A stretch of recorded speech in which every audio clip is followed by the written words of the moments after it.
nosso coraçãozinho e pedir e agradecer ao Mestre Jesus a oportunidade de estarmos aqui para aprender a sermos melhores do que ontem.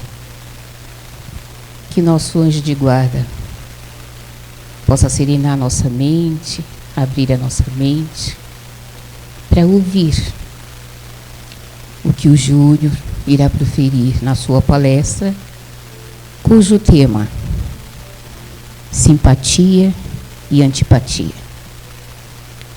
Que Jesus possa serenar sua mente, iluminando, dando o dom da palavra para ele. E que o Cid tenha uma leitura intuitiva, branda, abrindo a nossa mente para o esclarecimento da palestra. Obrigada, Papai do Céu. Obrigada, Jesus, nosso Mestre, por tudo que tem nos oferecido. Que assim seja.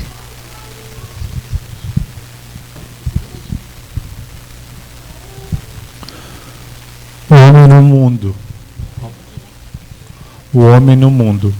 Um sentimento de piedade deve sempre orientar o coração daqueles que se reúnem sobre os olhos do Senhor e imploram a assistência dos bons espíritos. Purificai vossos corações. Não vos deixeis perturbar por nenhum pensamento fútil ou de prazeres materiais. Elevai vosso espírito em direção àqueles que vos chamais, a fim de que, encontrando em vós as necessárias condições, possam lançar em quantidade a semente que deve germinar em vossos corações, e nele produzir os frutos da caridade e da justiça. Não acrediteis, contudo, que, incentivando vossa dedicação à prece e à evocação mental, desejamos vos levar a viver uma vida mística, que vos coloque fora das leis da sociedade, onde estáis obrigados a viver. Não, vivei como os homens da vossa época, como devem viver os homens. Mas se renunciardes às necessidades ou mesmo às banalidades do dia a dia, fazei-o com um sentimento de pureza, que possa santificá-las. Se sois obrigados a estar em contato com os homens, cujos espíritos são de natureza diferente da vossa e de caracteres opostos, não deveis afrontá-los. Não os contrarieis. Sede alegres, felizes, mas com a alegria que provém da consciência limpa da felicidade, de um herdeiro do céu, que conta os dias que o aproximam da sua herança. A virtude não consiste em assumir um aspecto severo e sombrio, em rejeitar os prazeres que vossa condição humana permite. Basta reger todos os vossos atos pela lei do Criador, que vos deu a vida. Quando se começa ou termina uma obra, deveis elevar o pensamento a ele e pedir-lhe, num impulso da alma, a proteção para nela ter o êxito ou a sua bênção para a obra acabada. O que quer que façais, ligai vosso pensamento à fonte suprema de todas as coisas, e não façais nada sem que a lembrança de Deus purifique e santifique vossos atos. Obrigado, Cid. Boa noite a todos. Gente, hoje a palestra seria da Bia, a de Blumenau, e ela teve um contratempo, então estou de Severino hoje aqui, certo?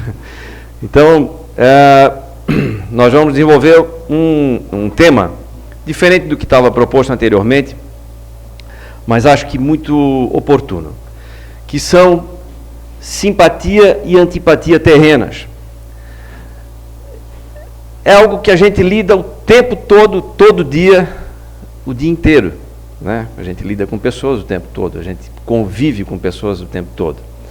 Algumas nos são simpáticas, outras nem tanto. E de onde é que vêm essas simpatias, né? E de onde vêm essas antipatias? No Livro dos Espíritos, ele dedica 1, 2, 3, 4, 5, 6 questões aqui a esse tema. Até posso ler aqui, já que é bem curtinho, que diz o seguinte, depois a proposta é a gente ir um pouquinho mais além disso.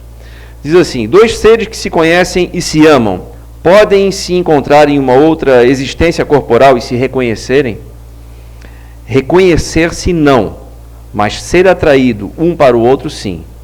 Frequentemente, essas ligações íntimas, fundadas sobre uma afeição sincera, não têm outra causa.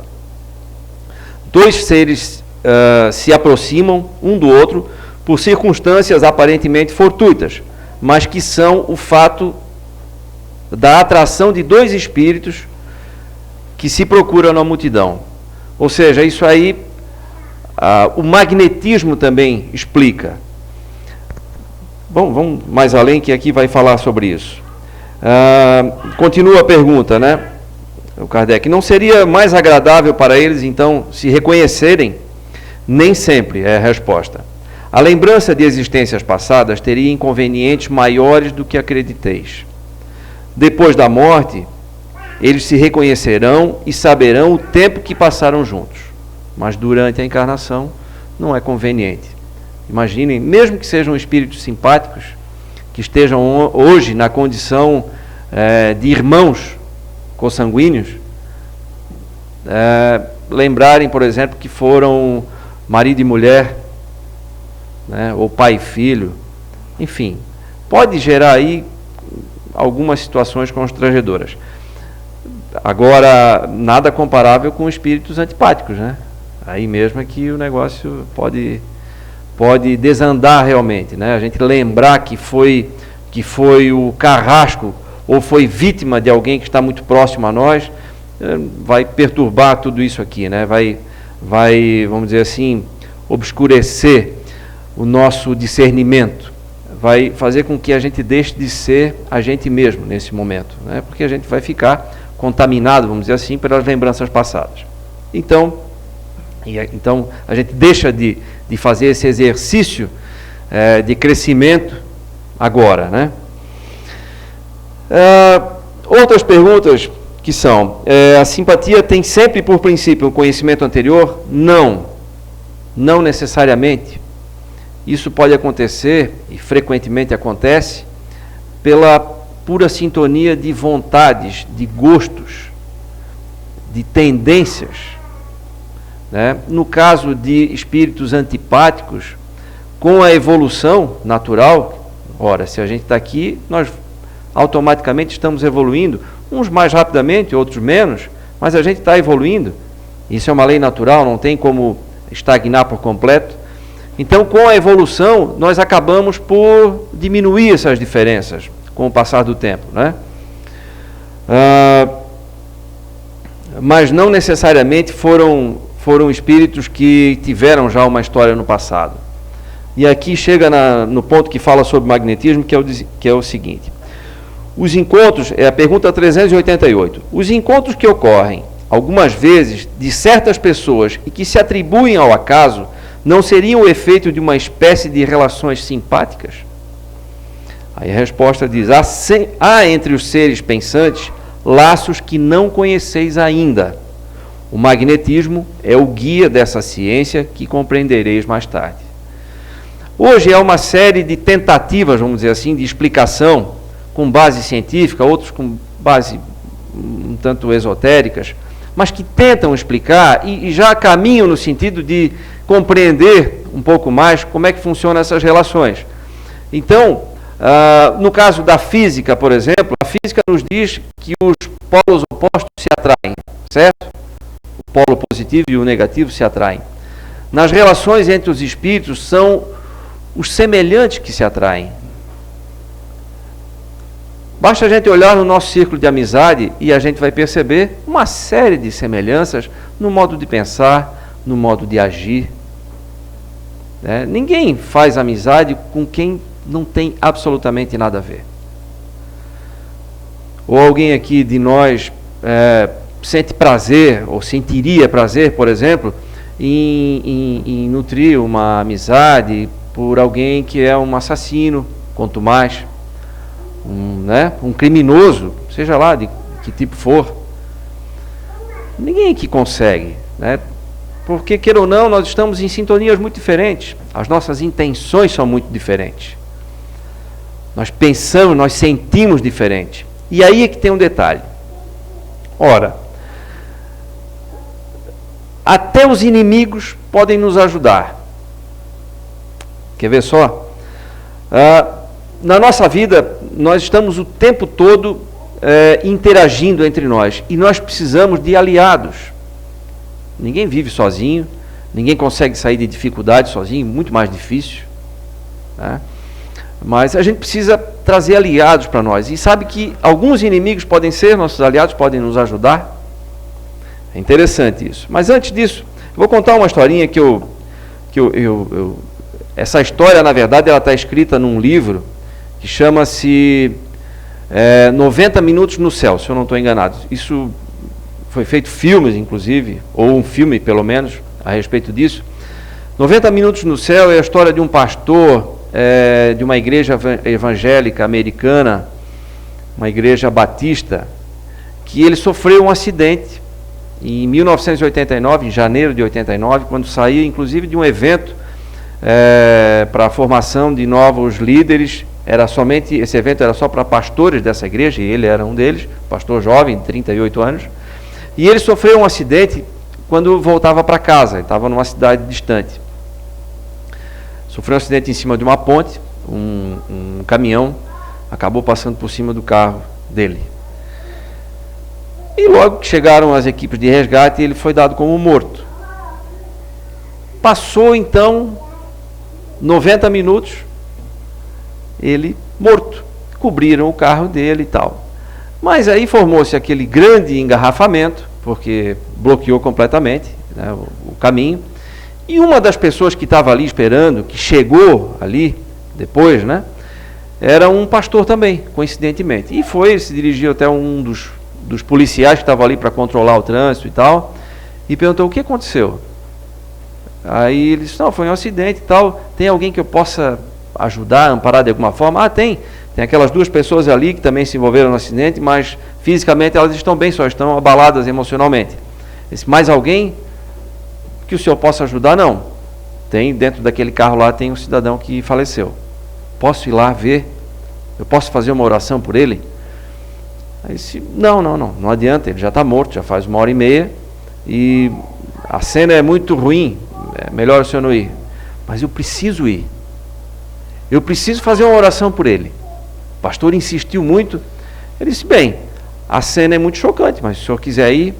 Aí inclusive ele falou assim: bom, experimente ter sido médico na guerra do Vietnã, e você vai se habituar com isso. E ele tinha sido. E quando ele chegou na cena do acidente, lá no carro, o carro estava todo praticamente destruído. Ele conseguiu então, ele levantou o plástico que estava cobrindo o carro e entrou pela traseira do carro e chegou próximo do Don Piper, que é o nome desse pastor, que estava ali, morto. Mas ele sentiu uma vontade, uma necessidade, é como se alguém estivesse empurrando ele para fazer aquilo. Ele foi lá então para fazer essa oração pelo Dom.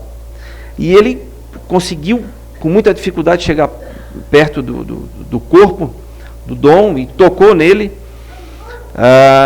e começou a rezar, a orar, e começou a cantar. E de repente o Dom começou a cantar também, junto com ele. E aí ele chamou os socorristas, né? Venham cá, ele tem pulso e tal. Aí vieram, o pessoal a princípio não acreditou, depois pela insistência e pela euforia dele, chegaram lá, realmente tinha pulso. Aí, enfim, fizeram o resgate todo e levaram então o Dom para o hospital. Foi difícil, né? Ele não teve grandes lesões internas, mas ele praticamente, a perna foi dilacerada, perdeu boa parte dos ossos do fêmur, do osso do fêmur, né? Enfim, ele tinha, pelo tamanho dos ferimentos ali, era difícil ele sobreviver. Pois bem, foi para o hospital, o Dom, e aí começou então aquela movimentação toda. Chama a família, imagina, na época não tinha telefone celular, os hospitais lá também, apesar de ser num país de primeiro mundo, mas era tudo assim, os recursos eram mais inferiores, né? Mais primitivos, vamos dizer assim. E começou então a luta dos médicos para tentar fazer com que ele se estabilizasse, primeiro, para depois tentar recuperar alguma coisa. Ele estava com um braço dilacerado e uma perna, braço esquerdo e perna esquerda. E aquilo foi indo. Por muito esforço dos médicos, eles conseguiram, então, mais ou menos remontar ele ali, no que ele tinha sido destruído. E ele começou, então, depois recobrou a consciência, sentindo muita dor, claro, mas estava vivo. E o tempo foi passando e eles foram fazendo alguns procedimentos que, a princípio, ele ia perder a perna e o braço, e depois viram ali uma chance de conseguir reconstruir isso e tudo e tal, e foram tentando, e foi dando certo. Só que com muito sofrimento, muita dor. E o que aconteceu? O Dom, ele desistiu.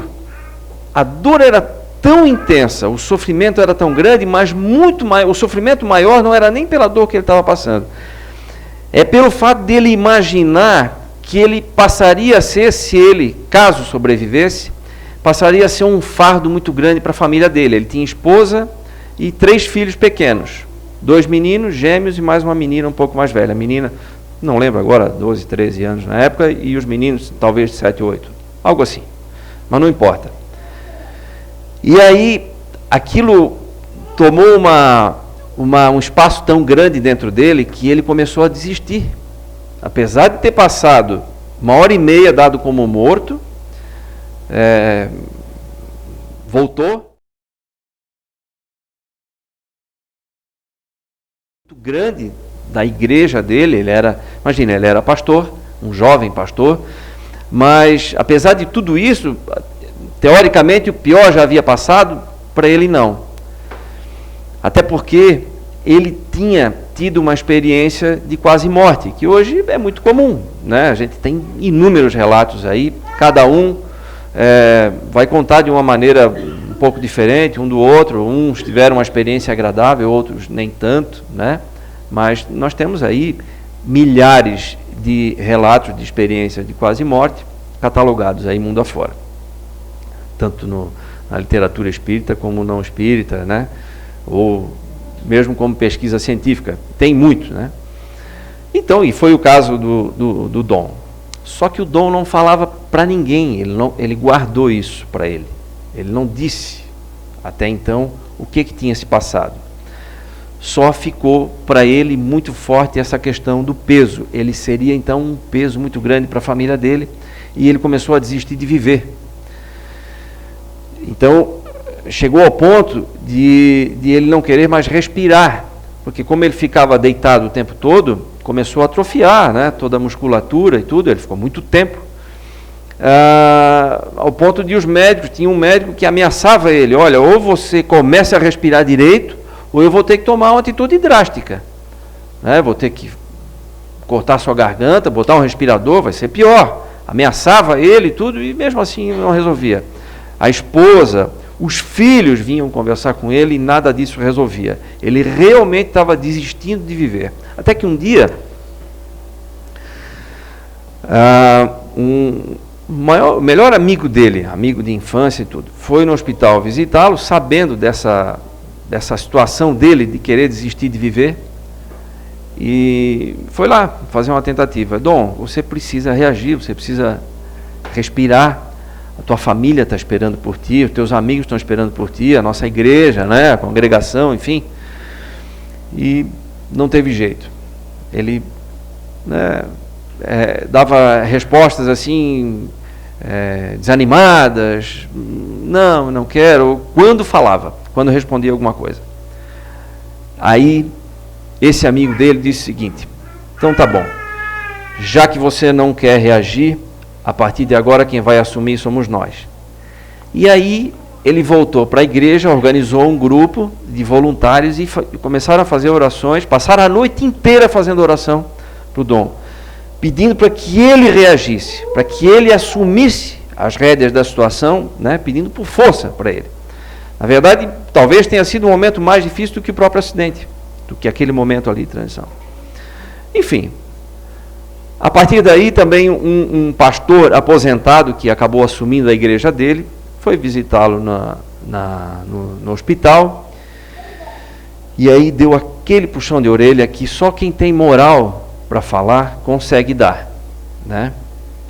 Entre outras coisas, ele disse algo parecido assim: Dom, não se trata de você, se trata de o que você permite que as pessoas façam por você. Está todo mundo querendo te ajudar, todo mundo querendo dar algo de bom de si, e você não está dando essa chance. Isso não depende de você. Eu até anotei isso em algum lugar aqui, mas não... Então, aquilo mexeu com ele. Mexeu com ele, e ele cobrou dele uma posição, né? Ele disse inclusive o seguinte, isso aqui eu achei muito legal: as pessoas funcionam na nossa vida como as mãos de Deus para nos ajudar. E se a gente parar para pensar, é muito lógico isso. Ora, quando a gente pede ajuda ou precisa de ajuda, muitas vezes a gente espera que um raio de luz, né, muito luminoso, desça lá do céu e conserte imediatamente o que tem de errado na nossa vida. Mas, na verdade, essas ajudas, esses auxílios, vêm exatamente das pessoas. Nós, uns com os outros. É uma palavra, é um conselho. Um inimigo, aí o que eu falo, quando um inimigo nos ajuda, como é que pode um inimigo nos ajudar? Pode sim. Se nós estamos sintonizados com coisas boas, se a nossa intenção é boa, se eu quero ajudar, se eu quero ser alguém melhor a cada dia, e faço isso na prática, eu não vou virar um santo do dia para a noite, mas se eu me esforço para isso, para melhorar a cada dia, o que acontece? Eu estou sintonizado com o quê? Estou sintonizado com o que é bom. Estou sintonizado com Deus. Porque essa é a minha intenção. É para lá que eu estou olhando. É nesse sentido. E aí, é aí onde alguns dizem, né, o universo conspira a nosso favor. É verdade. Porque mesmo aqueles que querem nos prejudicar acabam ajudando. Se a nossa intenção é boa. O contrário também é verdadeiro. Se nós somos mal intencionados, se pensamos em vingança, né, queremos prejudicar, sentimos prazer nisso, mesmo aqueles que tentam nos ajudar, não tem efeito, porque a gente acaba caindo. Então, o cuidado que nós temos que ter é com o que a gente pensa e com o que a gente quer. Né? Esses dias eu vi um negócio numa palestra dessas, assim, de como é que eu vou dizer assim, de fórmula pronta, assim, mas tudo tem uma maneira de ajudar, né? O cidadão fez isso aqui, eu achei interessante. Ele pegou aqui tem uma nota de R$2, tem uma nota de 100. A cor é parecida, né? O papel é exatamente o mesmo. Foram impressas no mesmo lugar. As assinaturas aqui são as mesmas, do ministro da Fazenda e do presidente do Banco Central, Henrique Meirelles, Guido Mantega. Muda só o número que está impresso ali, mas o custo para fazer uma e outra é praticamente o mesmo. E por que uma vale 50 vezes mais do que a outra? Porque a gente convencionou, nós aceitamos que o que está escrito aqui compra 50 vezes mais do que o que está escrito aqui. Nós combinamos entre nós aqui, a nossa sociedade combinou isso, certo? Mas na verdade, se nós pegarmos elas aqui, de olhos fechados, sentir o cheiro, dobrar, não vai fazer grande diferença. É apenas um símbolo. E assim, nós imprimimos, vou botar no bolso, né? Vai que eu esqueço aqui, né? Nós imprimimos, nós temos que escolher qual é o valor que a gente quer imprimir em nós. E só quem pode fazer isso somos nós. Nós é que vamos escolher. O que eu quero? Eu quero ser um homem de bem? Eu quero melhorar a cada dia? Eu quero ajudar as pessoas? E como é que se ajuda as pessoas? É uma vez por semana eu vou no centro espírita, então lá eu vou ajudar. E aí eu entro aqui assim, todo calminho e tal, aquela fala mansa. Ai, meu irmão, vai dar tudo certo. Tem alguém com dificuldade? Calma que vai dar tudo certo. Isso, convenhamos, também não ajuda muito, né? Mas onde é que a gente pode ajudar de verdade? Onde a gente passa a maior parte do tempo. A maior parte do tempo, geralmente a gente passa onde? No trabalho. E adianta de alguma coisa eu ser um carrasco no trabalho, viver carrancudo, ou soberba, ou qualquer dessas coisas ruins, negativas, no trabalho, com os meus colegas, eu piso, passo por cima de alguém para poder subir. E aí, uma vez por semana, uma horinha, eu venho aqui e, né, nossa, e me entrego, e falo palavras bonitas e tal, resolve alguma coisa? Não, é matemática, né? A maior parte do tempo eu faço o quê? Quem eu sou? Então, qual é o valor que eu estou imprimindo para mim? Para mim. Que valores eu tenho claros no meu pensar? Que valores eu tenho claros no meu sentir? E isso precisa de vigilância, precisa o tempo todo, precisa a gente estar ouvindo essas coisas, precisa a gente estar estudando, precisa a gente estar sentindo, passando por dificuldades, porque na verdade são as dificuldades que nos ensinam, né? Pode ver, as maiores lições da nossa vida são nos momentos difíceis. As maiores lições, as mais caras. Aquilo que custa mais caro para a gente, o curso mais caro que a gente fez é o mais difícil de esquecer, né? Que doeu, doeu no bolso. Na vida é assim, aquilo que foi difícil. E aí eu volto ali na história do Dom.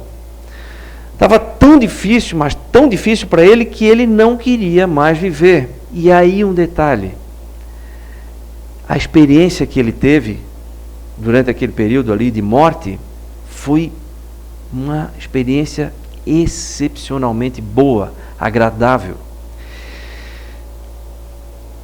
Passou um tempo, o Dom foi para casa, meio a contragosto e tal, com muito esforço, com muito puxão de orelha, com muita oração, com muitas visitas e tal. Conseguiram montar na casa dele, então, uma cama especial, enfim, algo que pudesse dar um pouquinho mais de mobilidade. Eles chegaram a mudar, a família mudou de casa, inclusive, e tal, e para que ele, então, se sentisse mais à vontade com a família e tal, e com os amigos, e pudesse, quem sabe, se reanimar. Mas o que fez a diferença mesmo foi o seguinte. Aí, um belo dia, esse grande amigo dele foi visitá-lo na casa dele, e aí ele se encorajou para contar um negócio. Olha, eu vou contar uma coisa para ti, nós somos amigos, mas precisas me prometer que vai ficar entre nós dois. E aí, pode contar, pode confiar em mim. Aí disse, olha, eu vou contar o que aconteceu comigo no momento em que eu morri. E aí ele contou que foi um reencontro fantástico com pessoas que fizeram parte da vida dele. Lógico, todos que já tinham desencarnado. Ele encontrou desde professores do colégio até colegas do tempo de exército, se não me engano, mas colegas de colégio também, vizinhos, enfim. Pessoas que, de alguma forma, estiveram presentes em algum momento na vida dele. E que ele reencontrou todos muito sorridentes, muito alegres por revê-lo. E foi um encontro agradabilíssimo. Ele nunca havia sentido nada parecido, nem achava que aquilo fosse possível. Claro, dentro do linguajar, né, da igreja deles, para ele estava no céu. E como a gente sabe, né, através da literatura espírita, que existem algumas colônias, várias colônias espirituais, e existem inclusive portais, né, e jardins e prédios bonitos e tudo. Ele viu também um grande portão, um grande portal feito na imaginação, pelo que ele pôde perceber, de um material parecido com madrepérola, muito luminoso. Ele não conseguia enxergar do outro lado. A música era um negócio que não dava para descrever, e aquilo foi tão prazeroso, tão agradável, que ele sequer tinha vontade de voltar naquele momento em que ele estava lá. Ele nem lembrava de quem esperava por ele aqui, né? Tamanha foi a surpresa que ele teve quando estava lá. E, no entanto, Quando aquele pastor começou a rezar, lá dentro do carro destruído, e tocou nele, e aí ele acordou cantando. Só que com um detalhe, 2 coisas marcou, isso ele contando para o amigo. 2 coisas marcaram muito ele. Primeiro, ele acordou, ele voltou daquilo tudo, e aí estava no escuro, dentro daquele carro todo destruído. Ele estava com os olhos fechados, um olho estava machucado, inclusive. E aí ele lembra que ele estava cantando, e ele não cantava, estava cantando uma música, louvores lá junto com esse pastor. Foi assim que ele acordou. E o pastor segurava muito firmemente a mão direita dele. E aí ele contou isso. Ok. Quando ele acabou de contar essa história toda, ele disse, olha, foi por isso que eu queria desistir de viver, porque eu não queria ser um peso aqui, e também o que eu vi lá foi bom demais. E eu queria voltar para lá. Mas, por favor, segredo. Aí ele disse, não. Aí o amigo começou a sorrir e disse, nossa, que fantástico, você já percebeu? Foi isso, exatamente para isso que você voltou. Aí disse, para quê? Para dar um relato seu, para dizer que o céu existe. E dizer como é esse reencontro com as pessoas. Você esteve lá, ele dizia. Então, você é um instrumento. Deus te colocou aqui de volta para isso. Você é pastor, você tem a sua congregação. Precisa falar isso para as pessoas. Senão, não posso falar, senão vão me chamar de louco. Eu disse, não, então me prometa o seguinte. Se você conte para mais uma pessoa, então. Se essa pessoa tiver a mesma reação que eu tive, você vai ter que contar isso na igreja e vai ter que divulgar isso. Aí ele pensou e tal, ok, vou fazer isso. Nisso entrou a esposa dele. Aí ele disse, aproveita e faz agora.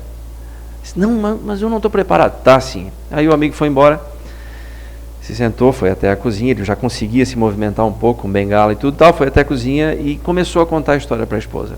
Aí a esposa estava a ponto de desistir já também, que ela não aguentava mais essa indiferença dele, era muito difícil, imagina, ela com 3 crianças pequenas, já começou a ficar endividada, porque naquela época só ele que trabalhava, ela cuidava da família e tudo e tal, e enfim, muito difícil, e aí não vê reação da outra pessoa, é um negócio complicado, né?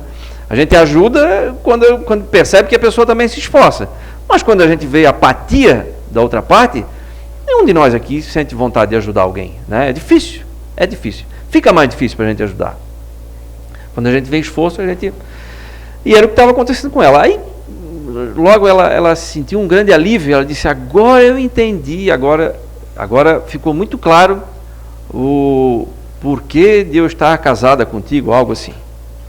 Agora eu entendi exatamente o homem com quem eu me casei. E ela também estimulou muito que ele contasse isso. E aí ele foi, então, acho que 6 meses depois, ou por aí, ele foi então até a igreja e contou. E ele faz isso até hoje, ele é vivo, esse pastor, e é o que ele faz. Já foram dezenas de países já com o livro traduzido e milhões de cópias vendidas, e ele faz isso, ele transformou essa experiência num relato, né, dele, real, de quem esteve lá, de quem que viu o outro lado, e dizendo para as pessoas, mostrando, passando a mensagem de que vale a pena o esforço, e de que é importante deixar as pessoas nos ajudarem. Dá essa oportunidade para as pessoas. Muitas vezes por orgulho, a gente não quer ajuda, a gente não pede ajuda, ou a gente não permite que as pessoas ajudem. E muito mais do que pedir ajuda, isso também é um ato de caridade. Porque no momento em que eu permito que alguém me ajude, eu estou permitindo que essa pessoa faça um exercício de caridade. É um exercício, caridade é exercício. Eu posso ficar cada vez melhor nisso, à medida em que eu for praticando. E eu posso praticar no meu trabalho, sendo um profissional melhor, desenvolvendo produtos melhores, serviços melhores, tratando com carinho as pessoas, ensinando com intenções boas, né? Ensinando corretamente, seja lá o que for, cada um na sua profissão, na sua função. Para quem está em casa, fazer com mais carinho, né? Nós temos casos nós temos um caso lá em Blumenau que nós recebemos algumas psicografias de uma família onde a mãe ou a avó, se eu não me engano, fazia bolos para vender. Lembra, dona Sandra? Ela fazia bolinhos para vender. E aí essa mulher desencarnou, não, a neta desencarnou, e ela disse: olha, vó, aqueles seus bolinhos são verdadeiras bênçãos, porque eles iam impregnados com tanto amor que fazia bem para as pessoas, independente dos ingredientes que ele tinha. Fazia muito bem para as pessoas que comiam aquele bolo, porque ela fazia com muito amor, e ela impregnava aquilo nos bolinhos que ela vendia. E a neta, depois de ter desencarnado, percebia isso e escreveu para ela. Então notem que em qualquer coisa que a gente faça, a gente pode ajudar as pessoas, anonimamente. Mesmo que as pessoas não notem, mas a gente pode. E quando a gente faz isso com a intenção realmente de ajudar, e é até melhor que seja anonimamente ou discretamente mesmo, nós estamos sintonizados com Deus. E quando a gente começa a melhorar essa sintonia, aí é que as coisas começam a funcionar na nossa vida, sem que quando a gente menos percebe, as coisas começam a andar para frente. Começam a aparecer pessoas que a gente nem sabe de onde vieram, mas para trabalhar, para contribuir com o nosso trabalho. Eu estou falando isso porque eu passei e passo por isso constantemente. Né? Geralmente em momentos de grande mudança, a gente deve pedir ajuda mesmo, e peça ajuda ao seu guardião, peça a quem for, peça ajuda, que se for do nosso merecimento, essa ajuda vai chegar. Só que, lógico, a gente precisa saber o que fazer com isso. Né? Nós temos que retribuir isso. Nós precisamos de aliados. Como é que a gente consegue aliados, né? para a nossa caminhada terrena? É redistribuindo o bem que nós recebemos. Se eu recebo bons conselhos, dê bons conselhos. Se eu recebo instrução, reparta essa instrução. Se eu estou recebendo boas instruções numa casa espírita, indiquem a casa espírita para as pessoas. É um lugar saudável, é um lugar de estudo, é um lugar onde vai ouvir coisas boas, bons conselhos. Seja um bom amigo. E é assim que as coisas começam a andar na nossa vida, para frente. Claro que nem tudo é um mar de rosas, não, a gente tem problema o tempo todo, mas é importante que a gente atravesse os momentos difíceis, e eles vão existir sempre, controlando a ansiedade, porque a ansiedade, ela pode ser uma coisa boa, porque ela serve de estímulo, né? Ela faz com que a gente saia da inércia, né? Ela provoca a gente quer resolver, quer ir além, quer crescer, né? É importante isso. Não adianta, também um parênteses aqui, não adianta eu querer crescer em todos os sentidos, se eu não sou um sujeito bom. Não vai, isso pode acontecer durante um determinado tempo, mas depois eu vou cair, se eu fizer o mal para as pessoas. Mas também não adianta eu ser bom e não ter vontade, porque não vai cair do céu. Eu sou o verdadeiro santo aqui na terra. Ok, e aí? Eu vivo em casa lendo, e faço orações, e tudo, e tá. E da porta para fora, não, eu nem saio. Como estava na leitura aí, né? Vamos viver conforme a nossa época. Vamos viver com os homens da nossa época, com as dificuldades de hoje, com todas as informações que nós temos hoje, todas as redes sociais que a gente tem, com toda a exposição, que é um problema grande, né? As pessoas viraram refém disso. Mas vamos conviver. Vamos viver com isso aí. É o que são os instrumentos que estão na nossa mão. Então, resumindo, já para a gente encerrar, é importante que a gente preste atenção no que a gente está sintonizado. E aí todo o resto acaba acontecendo quase que naturalmente. Quase que não. É naturalmente, né? Mas É importante, então, que essa ansiedade sirva apenas de estímulo, que ela não seja um descompasso entre o tempo que a gente quer que as coisas aconteçam na nossa vida e o tempo que as coisas precisam para acontecer. Tudo tem um tempo natural para acontecer.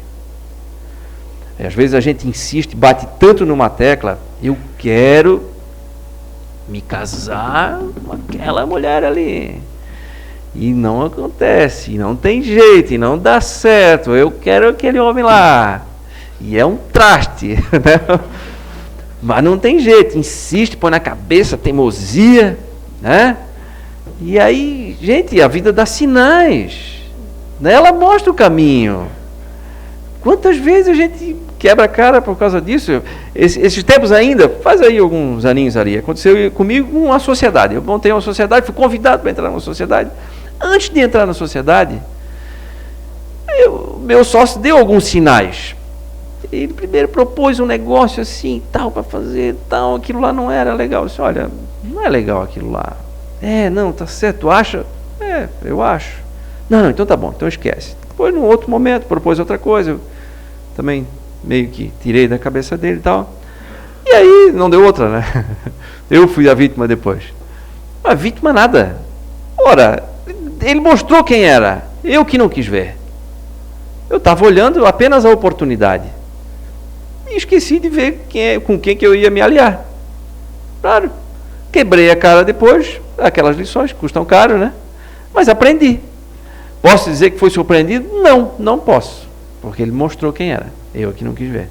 A gente fica cego, né? Nossa, mas ela é tão linda. E aí, pode ser. E dentro de casa, como é que é? Não é? Então, nossa, ele é tão inteligente, mas é malandro, não quer trabalhar, e daí vai sustentar. Né? A gente se engana e insiste no erro muitas vezes. Tem que deixar, às vezes a gente quer corrigir o rumo do barco à força. E um barco, especialmente se for um barco à vela, a gente tem que soltar para ver para onde é que o vento vai levar, e aí sim, vai seguindo naquele rumo ali, mas não força muito a barra. Gasta energia para mudar a direção. Às vezes, certo, o nosso anjo guardião deve cansar para burro, né? Ele deve muitas vezes pensar assim, meu Deus do céu, e não enxerga. Uma vez eu na época de adolescente, né, até 1988, pronto, para ser mais preciso, depois de alguns acidentes assim, mais de uma dezena, mais de duas, tá? E aí, eu estava no hospital, quebrado, né? Cabeça quebrada, braço, costela, enfim, joelho, omoplata, alguns ossos quebrados. E eles não me deixavam dormir, porque quando a gente quebra a cabeça, isso aí serve de alerta, viu? Eles não deixam a gente dormir no hospital, não pode dormir. Porque eles precisam estar analisando o tempo todo se tem algum dano interno e tal. Acho que teve algum e eles não perceberam. Passou assim batido. E eu lembro que meu pai nunca me chamou atenção por causa dos acidentes. Nesse especificamente, ele estava lá no hospital, lá da cama, e ele disse assim, olha, Júlio, o que me preocupa nesses teus acidentes aí, que foram alguns, né? Não é a gravidade, porque tu sempre acaba escapando bem, mas é a frequência. E aí ele falou aquilo. Depois ele nem lembrava mais quem tinha dito isso para mim. Onde eu digo, né? As pessoas servem de instrumento. Logicamente, pai, mais ainda, né? Desde o início. Coincidência ou não, foi o último acidente. Acabou. Pronto. Aí fiquei pensando naquilo e tal. E teve uma outra situação na minha vida, também uma pessoa estranha disse alguma coisa. E é verdade, eu estava errando e não estava percebendo. Aí uma pessoa assim estranha falou, há uns 6 anos depois eu encontrei essa pessoa. Você lembra que em tal lugar tu me encontraste, dissesse tal coisa? Não. Tá, mas me dissesse. Tá, e daí? Não, daí que eu mudei assim, tal. Que bom. Ele nem sabia o que tinha dito. Então as pessoas são um instrumento, é importante que a gente saiba disso e que deixem as pessoas nos ajudarem. Né? Alguns têm a intenção de nos ajudar, outros ajudam sem querer. Mas, ajudando, né? É isso que importa. E da mesma forma que a gente se proponha a colaborar com as pessoas, porque é nesse convívio mesmo, nessa troca, que a gente vai, mesmo com algumas antipatias, essas antipatias vão desaparecer com o tempo. E se eu tenho uma antipatia forte com alguém, eu não preciso estar do lado o tempo todo, eu não preciso estar junto. Não é isso. Isso acontece muito dentro da família. Acontece, e é sério isso. Ora, se eu tiver uma antipatia grande com a mãe, com o pai, com o irmão, é difícil, né? Mas então, não provoca. Não precisa estar junto todo dia para ficar com raiva de estar junto. Então, nessas horas é importante se afastar um pouco. Ver de vez em quando, uma vez por semana, uma vez por mês, tá bom. Né? Vamos evitar problema. O que adianta eu estimular o atrito? Se eu sei que, como a gente diz no popular, meu santo não bate com o dela, ou não bate com o dele, para que eu vou insistir? Então, à distância tudo fica melhor, a gente se encontra só em momentos de festa, né? Ou então em funeral, mas é sempre conversas mais amenas e tal, pronto, fica tudo bem, não vamos estragar, não é assim? Então, gente, olha só, fica aí, né, algumas dicas, e fica também essa história desse pastor aí, né, como exemplo. Quem quiser pode acessar a internet, vai encontrar esse livro aí e encontrar o filme também, é bem interessante. E eu vou finalizar com uma psicografia que foi recebida em 2005, aonde? CEIU, Blumenau, pelo espírito chamado Jonas. Ele diz o seguinte: promover o bem. Meus caros, promover o bem é a tarefa que requer desprendimento e muita disposição. Os anjos de hoje são aqueles que ontem se esforçavam por promover o bem pelo bem.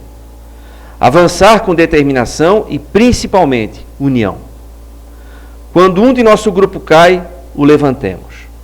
Quando aqueles que os interesses dá vazão, a inércia atingir, chamemos de volta para que seu interesse cresça. O bem se inicia com o próximo de nós.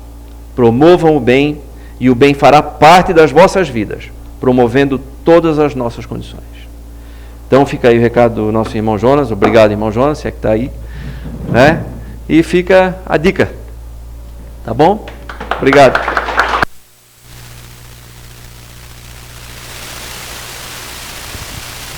Obrigado, Júnior. Obrigado, Júnior. Agora nós vamos ouvir a oração final dele, depois nós vamos nos dirigir à salinha de paz.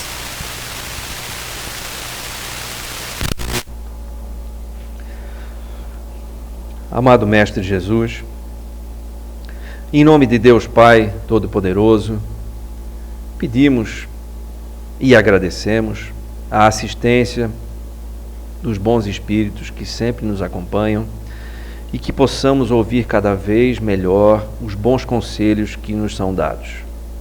Que possamos também levar para o nosso dia a dia essa vontade de crescermos em todos os sentidos. Que possamos levar cada um de nós para os nossos lares as boas energias curativas, tranquilizantes desse ambiente. Muito obrigado, que assim seja.